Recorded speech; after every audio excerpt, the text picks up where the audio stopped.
안녕하세요. 호주 요리 유학 이민 취업 전문 셰프크루 그룹 대표 젤입니다. 오늘은 호주 스폰서 비자 과연 노예 비자인가의 2부입니다. 이번에는 블로그 댓글로 노예 비자이다 라고 설명해 주신 분의 의견을 보면서 저의 의견을 내어드리도록 하겠습니다. 업체가 노예처럼 부려먹으려고 스폰 비자 주고 고용하려고 하는 경우가 대부분인 게 현실입니다. 라고 해주셨죠. 일단 노예라는 단어 자체에 대한 이해가 없으신 게 아닌가 생각을 합니다. 저번 영상에서 노예 비자에 대한 정의를 여러분께 설명을 드렸습니다. 꼭 일부를 보고 와주셨으면 합니다. 요리로 영주권을 주는 캐나다, 호주, 뉴질랜드 등등등에서 그럼 다 노예를 모집한다는 이야기인지 의구심이 들지 않습니까? 또한 일을 하는 사람 스스로의 퀄리티를 왜 노예라는 단어를 통해서 스스로 떨어뜨리려고 하는지 이해가 가지 않습니다. 물론 고용된 입장에서는 업주를 위해 사업자를 위해서 일을 하지만 노예라뇨. 전 세계에 어디와 비교해봐도 높은 임금과 복지 그리고 혜택을 받으면서 주 5일 혹은 4일 근무가 노예입니까? 일을 하면서 자신의 경력을 쌓고 있다는 생각은 아예 배제한 채 멍청하게 아무 생각 없이 시키는 거 하는 노동자입니까? 그 안에서 승진의 기회, 배움의 기회, 미래를 꿈꿀 수 있는 경력을 쌓는 건 생각을 안 하시나 봐요. 그럼 공무원은 나라의 노예이고 의사들은 병원의 노예입니까? 일을 하면서 자기 발전을 하고 재산을 축적해서 미래를 생각하고 경력을 쌓으면서 더 높은 위치를 목표로 해서 더 나은 삶과 더 많은 돈을 받으려 하는 생산 활동이 왜 노예입니까? 그리고 업체가 노예처럼 부려먹으려고 스폰을 준다는 이야기를 도대체 무슨 근거로 일반화시키는 것인지 잘 모르겠어요. 업체에서는 일하는 사람이 없으면 어떻게 돈을 법니까? 호주에서 적어도 20년 동안 요리사가 부족한 실정에서 노예를 모집합니다 라고 하면 상식적으로 정부에서 주도하는 불법 아닐까요? 그렇게 호주가 비상식적인 국가일까요? 외곽 지역 가서 진짜 사람 구하기 힘든 곳은 예외지만 시티에서 일할 사람 널렸는데 구태여 비자 절차까지 도와주며 비용 들이며 사람 쓸 이유가 없네요 라고 또 말을 이어가십니다.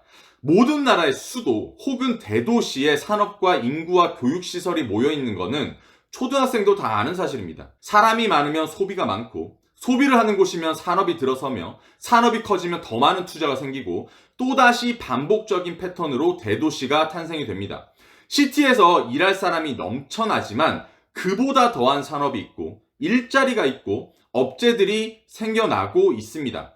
호주의 실질적인 수도인 시드니만 보더라도 엄청난 규모의 더 스타라는 카지노가 있음에도 크라운 카지노가 생겨났고 더 많은 레스토랑이 생겨나고 상권이 생겨나고 더 많은 일자리가 창출되었습니다. 시티에서 요리사를 구하기 쉽죠. 많은 교육기관이 있고 수많은 업체들이 있으니까요. 그럼 일자리도 더 많은 거 아니겠습니까? 저희 고객분들만 하더라도 외곽 지역에서 스폰을 받는 분들은 10% 미만입니다. 아니, 외곽 지역에서는 그만큼 본인들이 선택할 수 있는 업장이나 기회, 한마디로 경력을 쌓을 수 있는 게 부족하니까요. 굳이 인구가 적은 도시로 갈 이유가 있습니까?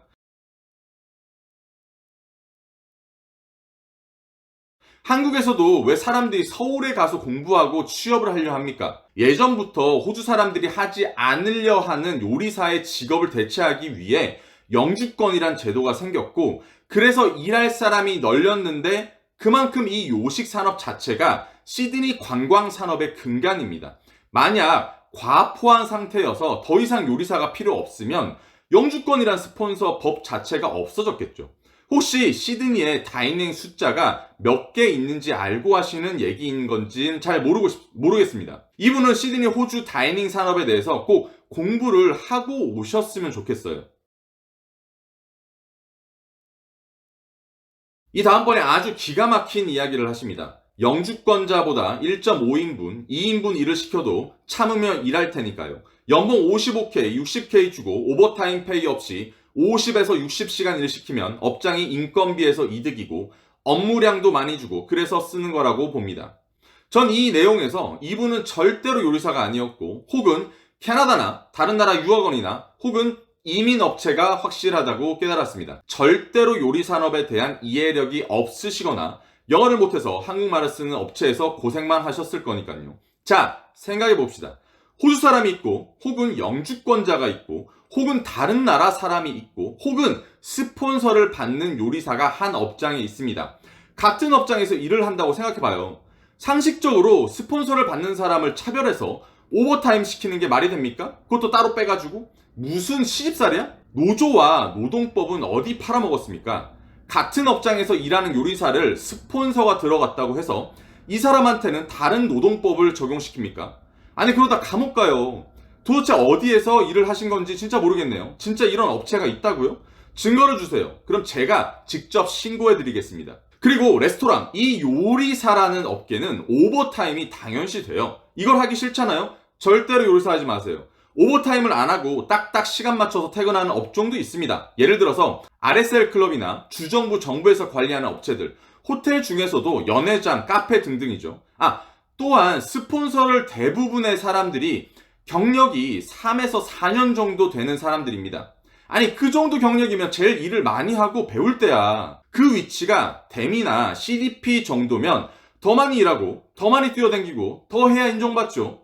그냥 하는 일만 하고 편안하게 할 거면 호주 왜 왔고 파인다이닝 왜 들어가요? 다른 나라에서 일을 하고 자리 잡고 더 높은 꿈을 꾸기 위함이면 더 노력해야 하는 거 모르나요? 오버타임하고 희생하면서 건강 해치라는 것이 아니라 아니 편하게 살 거면 우리나라가 좋지 않나요? 캐나다나 미국이나 유럽이나 다른 나라 간다고 요리사가 안 힘듭니까? 이해를 못하겠어요. 능력을 키워서 좋은 회사에서 하면 되지 않나. 좋은 직장, 좋은 곳은 영주권자, 시민권자들이 이미 차지하고 있는 게 현실이고 그런 곳에서 스폰 비자는커녕 영주권 이상 비자 없으면 지원 자체를 안 받는 곳도 많이 받네요. 이 글을 보니까 요리사도 맞으시고 호주 경험도 있으시네요. 그런데 이런 말을 하시는 게 제 입장에서는 약간은 한심합니다. 왜냐? 작은 경험을 모든 사실인 것처럼 이야기하고 계세요. 자, 말씀드렸습니다. 학교 졸업하고 졸업생 비자로 1년 반 일을 해서 대부분 스폰을 들어가는 사람들은 3에서 4년 정도의 경력을 가지고 있는 위치입니다. 호주에서 호주 업장에서 일을 하셨던 분들은 아시겠지만 이 정도면 대미 혹은 CDP 정도의 위치입니다. 능력을 키울 때지 능력이 있는 위치가 아니에요. 좋은 회사, 좋은 직장, 높은 곳의 정의가 무엇입니까? 5성급? 3햇? 아니면 유명한 곳? 이런 거의 정의로 좋은 직장이라고 말할 수 있나요? 그럼 이런 곳이 아니면 안 좋은 직장인가요? 나에게 맞는 혹은 내가 원하는 혹은 내가 목표로 하는 직장이 좋은 직장입니다. 작은 팀을 원하는 사람도 있고 빡빡하게 돌아가는 파인다이닝을 원하는 사람도 있고 대기업 조직 문화에 맞는 호텔리어들도 있어요. 또한 영주권자, 시민권자들은 이미 이 스폰서를 넘어서 6년에서 8년 정도 경력이 있는 일한 사람들이에요. 좋은 직장과 좋은 업체를 차지하고 있는 게 아니라 높은 위치에서 더 많은 일을 하고 있는 경력 많은 요리사라는 겁니다. 그리고 레스토랑에서 CDP나 수셰프나 헤드셰프만 필요한가요? 아니 밑에 직급도 필요할 거 아니에요. 어느 회사나 다 과장, 부장, 사장만 있으면 어떡해. 요리 산업을 제대로 이해하고 있는 거 맞으신가요? 지원 자체를 안 받는 곳은 이미 사람들이 다 고용이 되어 있을 거니까 안 받는 거지. 아니 거기에 왜 비자를 왜 껴요? 기껏 1년에서 2년 트레이닝 시켜놨더니 옮기고 그만두고 하는 사람들보다 2년, 4년 한 곳에 머무르는 비자가 있는 사람들을 업체에서는 선호합니다. 물론 아닌 곳도 있겠죠. 호주나 미국이나 요식 산업이 넓은 곳은 이직이 활발합니다. 그래서 기회가 되면 나가요. 저도 요리사를 하면서 만났던 많은 유럽 셰프님들도 2년, 3년 주기로 이동을 해라 라고 조언을 해주셨고 저도 그렇게 했죠. 일할 사람이 다 차서 사람을 안 뽑는 걸 영주권자 혹은 시민권자들이 다 차지하고 있다고 안 뽑는다는 거는 무식한 말이에요. 제가 그 당시 전세계 4위 레스토랑 테스야에 뽑힌 이유가 뭔지 아십니까? 그냥 자리가 비어서 일할 사람이 필요했고 제가 들어간 겁니다. 그때. 그게 기본 배경이에요. 이민성에서 영주권 따고 요리 안 하는 것 때문에 피로 경력을 늘리고 한다는데 진짜로 그게 문제라면 왜 사람들이 그만두는지를 해결해야죠. 문제점을 찾아서 개선하고 해결해서 이중률을 낮추는 것, 주방을 떠나는 사람들을 막는 것이 먼저 아닐까요? 호주가 연봉 최고다 뭐다 하는데 요리 일은 다른 분야 산업에 비교하면 저임금이고 다른 일을 하면 돈을 더 벌거나 장시간 노동을 피할 수 있으니 영주권 따고 청소한다는 말이 생기는 거겠죠. 왜 요리사를 그만두는지에 대한 근본적인 해결 방안이 영주권을 주면서 다른 나라 인력을 모으는 겁니다. 정부가 멍청합니까? 다 모든 걸 해결할 수 있습니까? 자국민도 안 하는 직종을 해결 못하니까 스폰서 영주권을 만든 거 아니에요. 문제점을 찾아서 개선하고 해결하고 이직률을 낮추는 게 이 스폰서와 영주권의 기본 방침이라고요. 진짜. 이 사람들도 알고 있고 이전에는 심각하게 요리사가 부족해서 스폰을 쉽게 줄 수 있게 해놓은 걸 이제는 조금 더 오래 호주에서 일을 하게 하려고 만든 게 이번 개편된 TSS 스폰서입니다. 쉽게 떠나지 말고 조금 더 하라고. 나중에 떠날 거 아니까 근데 적어도 6, 7년은 요리사 하라고.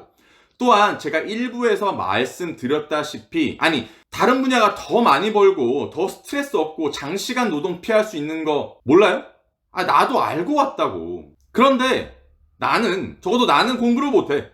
영어가 잘 안 돼. 그러니까 요리사 했다고요. 물론 꿈이 있어서 하시는 분들도 있겠지만 다른 학과는 거의 막 1억 가까이 하는, 일도 못하고 진짜 돈이 있어야 하는 유니버시티에 못 간다고요. 배움의 기회도 공평하지 않고 개인의 능력도 같지 않고 살아왔던 환경도 다 다릅니다.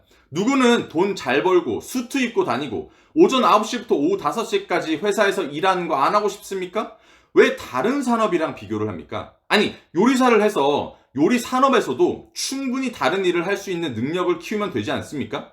예전처럼 이민의 목적으로만 오시는 분들이야 요리를 빨리 끝내고 어차피 졸업하면 1년, 2년 안에 영주권을 따니까 다른 일을 찾아서 경력보다는 라이프에 초점을 맞추시는 분들이 많았지만 점점 요리사 자체의 직업에 대한 시각으로 호주로의 학업과 이민을 생각하시는 분들이 많아졌습니다.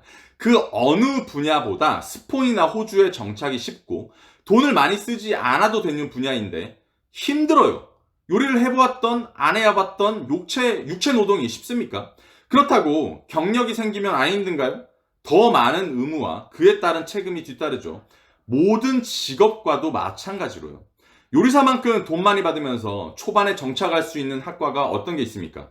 전 진짜 생각이 안 납니다. 경력이 올라갈수록 다른 직군에 비해서 연봉이 뒤처지는 거는 맞지만 초반에 호주라는 나라에 정착하기에는 이보다 나은 직업은 없다고 생각합니다.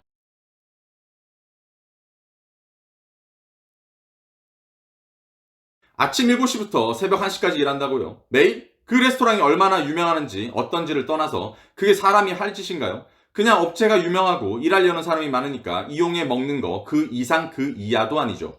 그런 경험을 자랑스러워하고 하는 건 좋지만 그런 희생을 당연시 여기고 착취를 정당화하는 문화는 개선되어야 된다고 생각을 합니다. 잘 들으세요. 댓글 써준 분님. 전 제 블로그와 영상에서 요리사 인권에 대해서 엄청 말을 많이 했던 사람입니다. 특히나 스타지 같은 유명사를 이용한 무급 고용에 대해서 말이죠. 하지만 저는 혹은 아침부터 새벽까지 쉬는 시간 없이 일하는 곳에서 꿈을 키우는 사람들은 그런 유명하고 그런 셰프님들과 같이 일하면서 조금이라도 있을 기회를 위해서 희생을 하는 겁니다. 또한 그 희생이 기회라고 생각하고 길이라고 생각해서 자발적으로 알고 들어가는 거지 누가 시켜서 들어가고 그 생고생을 하고 있는 게 아니란 겁니다. 그런 곳에서 못 버텨서 안 맞아서 내가 원하는 일 스타일이 아니어서 나가면 그만인 겁니다. 누가 강요합니까? 그 정도도 판단할 수 없는 능력이면 그 어떠한 곳에서도 일을 못하는 거 아닐까요? 착취당하고 희생하면서 버티고 하는 건 누구를 위해서 하는 게 아니라 나를 위해서 하는 겁니다. 남들이 버티지 못하는 곳에서 참고 견디고 공부하고 노력하고 열정을 태우면서 아주 작은 성공의 기회와 이력서 한 줄 쓰려고 그렇게 길을 선택한 겁니다. 그래서 이 업계에서는 그런 사람들을 인정해 줍니다. 적어도 버틸 수 있는 능력 하나는 얻은 거니까요. 저의 그런 경험을 강연이나 상담에서 아주 자랑스럽게 말을 합니다. 누구나 할 수 있는 건 아니니까요. 하지만 반대로 말을 합니다.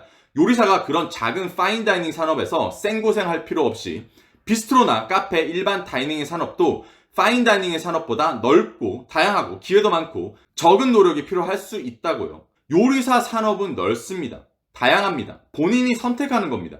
전 그 희생을 선택했고 버텨서 인정받고 그 경험을 바탕으로 2012년도 호주 영셰프 대회에서 한국인 최초로 뉴사우스 파이널리스트가 되었고 5성급 호텔 2개의 3햇 2개의 1햇에서 경력을 쌓은 뒤에 호주 시드니 문화원에서 한식 강의도 할 수 있었으며 지금은 호주 요리 유학 이민 취업회사 셰프크루와 인턴십 회사 HRN 트레이닝을 운영하는 대표도 되었습니다. 이 회사를 준비했을 때 제가 경험해 보지 못한 요리 산업 분야였던 카페, 연회장, 일반 비스트로, 케이터링 회사에서도 일을 해보면서 시야를 넓히기 위해서 부단히 노력을 했습니다. 어느 분야에서 일을 했던 일만 하지 않고 산업 공부, 어떻게 하면 더 성공하고 내 길은 무엇일까 항상 생각했습니다. 제 노력과 희생을 착취당했다라고 판단하지 말아주시길 바랍니다. 전 그 착취가 있었기에 지금의 제가 있는 것이고 저희 발로 찾아가서 충분히 경험을 쌓고 제 발로 나왔으니까요. 희생이 당연시되는 업장과 그 업장의 문화에 대한 요리사 인권에 대한 개선은 통감하는 바입니다. 그 당연시되는 문화에 속하지 않으려면 하지 않으시면 됩니다. 에드워드 건, 승우아빠, 최연석 셰프님, 외국으로 나가서 고든 램지 셰프, 마르코 같은 셰프님들도 이 같은 산업에서 자기 자신을 시험했고 버텨냈고 때로는 좌절했고 누구는 그 경험을 바탕으로 다른 요리 분야를 찾았습니다.